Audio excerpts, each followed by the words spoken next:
Some of you might ask me, Gate City, what is going to be different about our wide receivers this year?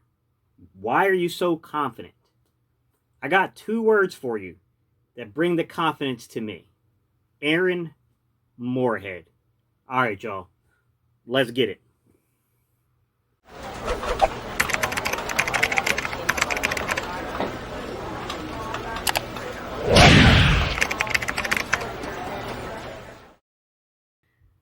What's up, Eagles Nation? What's going on, NFL world? How you doing, division rivals? This is Stephen Hightower with Gate City Sports Channel, the sports channel where the cerebral NFL fan comes for about 10 minutes of daily content. Good morning, good afternoon, or good evening, whenever it is you get around to watching us. Once again, guys, my name is Stephen Hightower, and this is Gate City Sports Channel. All right, y'all, today's topic. Guys, girls, everyone, all right, I am excited about Aaron Moorehead. I'm not going to lie to you. This, I think, could turn out to be one of the hires of the year, okay? I think that, when you look at the different guys that were brought into this organization during the offseason, Scandrello can definitely play a major role, especially in that quarterback room. I mean, this is a guy that demands respect. This is a guy that I don't think will let Carson get away with some things. I think he's going to be much more in Carson's ear this year. But at the same time, the other guy I think is going to pay huge dividends for the Eagles is Aaron Moorehead. I know. Are we crazy to believe in this wide receiver group? It's young, it's inexperienced, it's athletic, of course, but hey, man, these are not established veterans yet. I get it. But I know good coaching when I see good coaching. I know a leader when I see a leader. Just like you, no matter what your life experience is, you can identify leadership the minute you see it, right? It's hard to explain it. It's hard to really point out the qualities of it, other than when you see it, you identify it. It's just that simple. And Aaron Moorehead, to me, this is a leader. This guy is ready to take command over that wide receiver group. I can see it. I trust in this guy. As a matter of fact, when we did our kind of live stream, me and Philly Notion did a live stream with a couple of Cowboys content creators, I was asked about positional groups, right? And why I'm so confident. And then, the only remarks I made, which was to quickly illustrate the point without getting to a really long-winded explanation, was if you look at the roster last season and you look at the roster at the beginning of this season, is this roster better? And both Cowboy content creators openly admitted, yeah, it's a better roster. And I said, hence you see our excitement. But there's more to it than that. It's also the quality of coaching has gotten better, okay? Positional groupings. We have gotten better. And it's so obvious when you look at it and what's going on in camp. Guys, there are a few drills I love seeing run here. The first drill I'm going to show you here, guys, this is a footwork drill that deals with a high probability of a drop rate here. I mean, this is basically putting something in front of your face, obstructing your view, working on that hand and eye coordination, getting the ball in. As a matter of fact, you can see the first guy up, Jalen Reagor, he drops it. Get him in tight, and then you go, there's your footwork work. This is good coaching. This is how you take a guy like Jalen Reagor, a young guy, and you keep working him. And you work on that hand and eye coordination. You work on that obstructed view. You give them something that simulates game action to the best of your ability with foam pads, essentially, guys. This is a good drill. This is a good coach. This is a guy who understands exactly what to do, and I love it, okay? I want you to watch, JJAW Arcega-Whiteside up here doing this. I think this is a huge drill for a possession guy. Catch. Turn and catch. Jalen Reagor, rare drop there. Let's see JJAW Arcega-Whiteside. JJ, look, I think he's showing little subtle improvements. I don't want to get overhyped here about JJ, guys, but I do like the improvements I'm seeing. I think that Aaron Moorehead and Jason Avant that's the right two people, I think, in my opinion, to bring in here to work with JJ. But you can see here, he did bobble it a little bit, but he was focused on getting those feet in. He got the reception in. Like, hey, this is a good drill for this type of production, right? When you're playing a boundary side X receiver, you're talking about tighter, shorter, contested windows to throw and catch in. This is the type of drill you want to see those guys running, okay? Next, well, let me show you Quez Watkins real quick, guys. I thought Quez Watkins, just watch the footwork, not so much the catch, guys. Watch the footwork here. I mean, literally, you turn around and the ball is in your face immediately. Man, that boy got feet, guys. I'm sorry.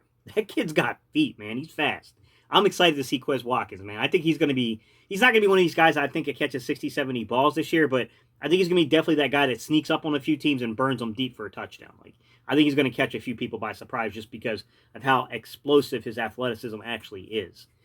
All right. This next drill I want to take you guys through and I want to show you guys. This drill is really easy to explain. Anyone who's ever played the position, I'm pretty sure you've run this drill yourself before, guys. This is just simply working on those over the, the kind of over the, well, not really over the shoulder, but turning back up over the defender's shoulder and making a play on the ball. This is something that's really hard to do in game. I love the drill. The one thing I would love to add, though, is if we can have somebody with like, a pool noodle or something to smack at the ball to simulate someone trying to get through your hands as you're making that play. And I'll show you a clip of that play, guys, like the drill. For the Atlanta Falcons at Lincoln Financial Field, you just can't get enough of that play. If you could simulate someone trying to smack away at the ball, I think that would go a long way, guys. Like, I think that's a great drill. I know what he's doing. I get it. These are drills that I put, when I was coaching, I put my kids through these type of things too. I get it. But you got to simulate the hand contact stuff, guys, because that's a big deal when you're going up and elevating over somebody. The natural thing to do is to play the ball. That's what I teach my defensive backs, and I teach my receivers how to basically defend that as well. Some other things I saw them doing, I saw them working on out routes and fade routes. And I love here is that fact that you have Aaron Moorehead and the receiver coaches in the room here working with them, simulating the defenders to create a little more game action here, right? You can see on the out routes, look at the placement of the coaches. And Fran, the good. Okay. Now watch the fade routes. Look at the placement of the coach here on this fade route. None. Yeah.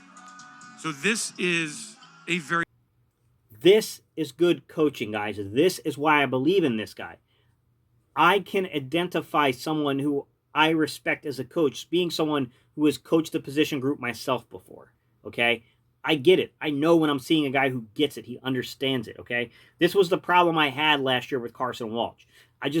He could be, look, I'm not here to bury Carson Walsh because I guarantee you if I ever had an opportunity to have a football conversation with the young man, he probably knows a lot about the game.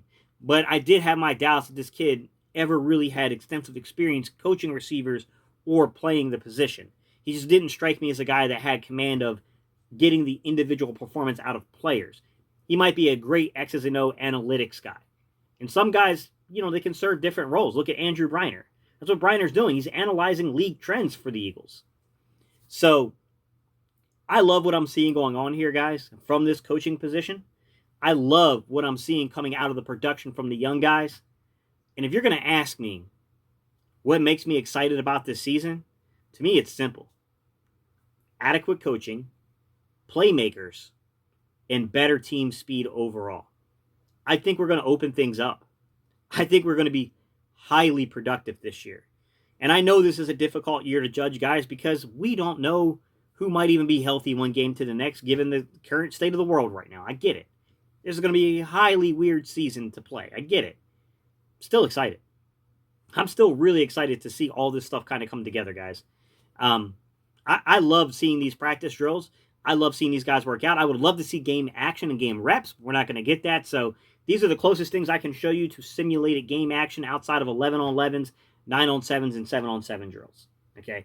These are the next best thing when you're talking about individual drills, individual position drills. How do you simulate game action, by doing that? These are the drills you run to do that. And you can see it's effective, guys. I mean, you got guys like me out here touting it. It's effective. I promise you. It's going to work. This guy knows what he's doing. I had faith in this group this year. I'm telling you, it's a deep down gut instinct. I think we got it right, guys. I really think we got it right this year. All right, y'all. Leave your comments down below. Let me know what you think. You already know what I'm going to ask you. You already know how we close out these videos. You know how we do this. EAGLES. All right, y'all. Let's go, Eagles.